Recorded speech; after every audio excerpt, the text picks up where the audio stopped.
राधे राधे मित्रों, आप सभी का स्वागत है भक्ति ज्ञान में।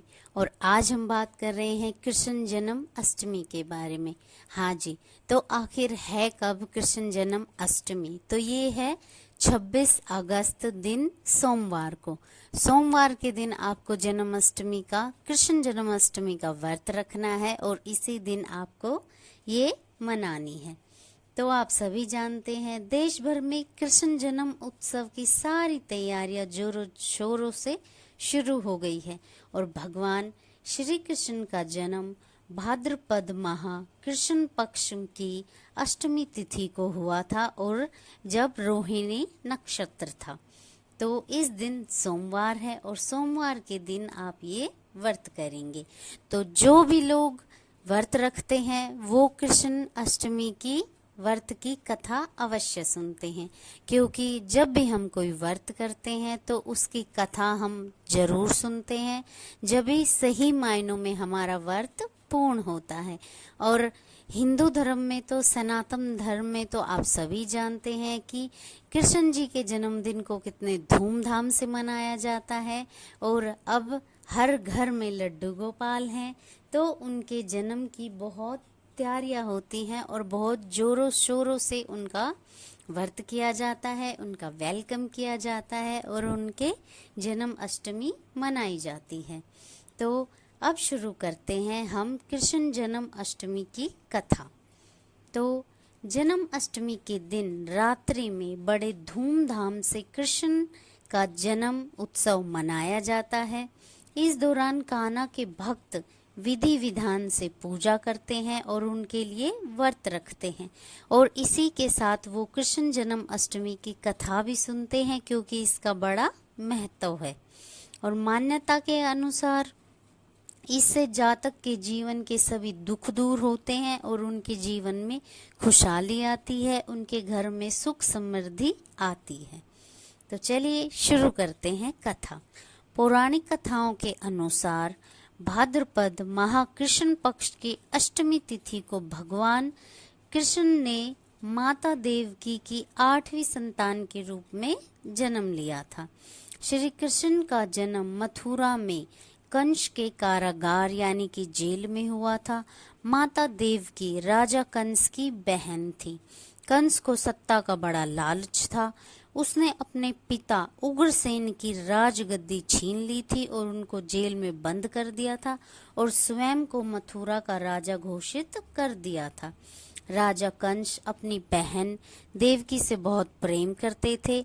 उन्होंने अपनी बहन का विवाह बड़े धूमधाम से वासुदेव से कराया था, लेकिन जब वह देवकी को विदा कर रहा था तभी एक आकाशवाणी हुई कि देवकी का जो 8वां पुत्र होगा वही तुम्हारी मौत का कारण बनेगा।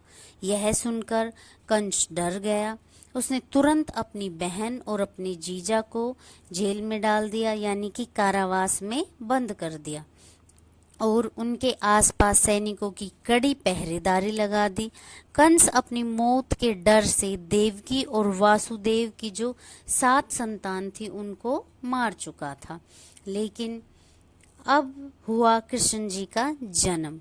इसके बाद भाद्रपद माह कृष्ण पक्ष की अष्टमी तिथि को रोहिणी नक्षत्र अंधेरी रात में भगवान कृष्ण ने जानकी के यानी कि देवकी के 8वीं संतान के रूप में जन्म लिया। श्री कृष्ण के जन्म लेते ही कोठरी प्रकाशमय हो गई, यानी कि चमकने लगी और आकाशवाणी हुई कि विष्णु जी ने कृष्ण जी के अवतार के रूप में देवकी के कोख में जन्म लिया है। उन्हें गोकुल में बाबा नंद के पास छोड़ दिया जाए और उनके घर एक कन्या का जन्म हुआ है, उसे मथुरा लाकर कंस को सौंप दिया जाए। तो आकाशवाणी सुनते ही वासुदेव के हाथों की हथकड़ियां खुल गई। सभी पहरेदार सोने लगे और कान्हा को एक टोकरी में बाल गोपाल को रख कर वो चल दिए और गोकुल की तरफ चल पड़े। कान्हा को गोकुल धाम ले जाने में वासुदेव को कई मुसीबतों का सामना करना पड़ा।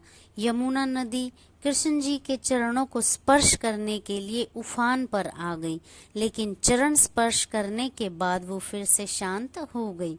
वह कान्हा को बाबा नंद के पास छोड़ आए और गोकुल से कन्या को लेकर वापस लौट आए।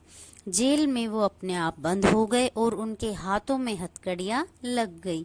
कन्या की रोने की आवाज सुनते ही सभी पहरेदार उठ गए और कंस बंदी गृह आया, यानी कि कंस वहां आया और उस कन्या को देवकी और वासुदेव की 8वीं संतान यानी कि कन्या समझकर मारने चला, लेकिन वह आकाश में उड़ गई और फिर से आकाशवाणी हुई कि कंस को मारने वाला तो इस दुनिया में आ चुका है, यानी कि पैदा हो चुका है। बाबा नंद और उनकी पत्नी माँ यशोदा ने श्री कृष्ण का पालन पोषण किया। राजा कंस ने श्री कृष्ण का पता लगाकर उन्हें मारने की खूब कोशिश की, लेकिन कंस की सारी कोशिशें नाकाम हो गई, विफल हो गई और कृष्ण जी को कोई भी नहीं मार सका। अंत में श्री कृष्ण ने कंस का वध किया और राजा उग्रसेन को मथुरा की राजगद्दी सौंप दी और इस तरह से कृष्ण जन्म अष्टमी की ये व्रत कथा पूरी हुई।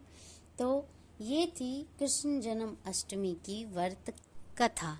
तो आप भी जब कृष्ण जी का जन्मदिन मनाएं और उस दिन व्रत करें तो ये कथा अवश्य सुने, ताकि आपको व्रत का पूर्ण फल मिले।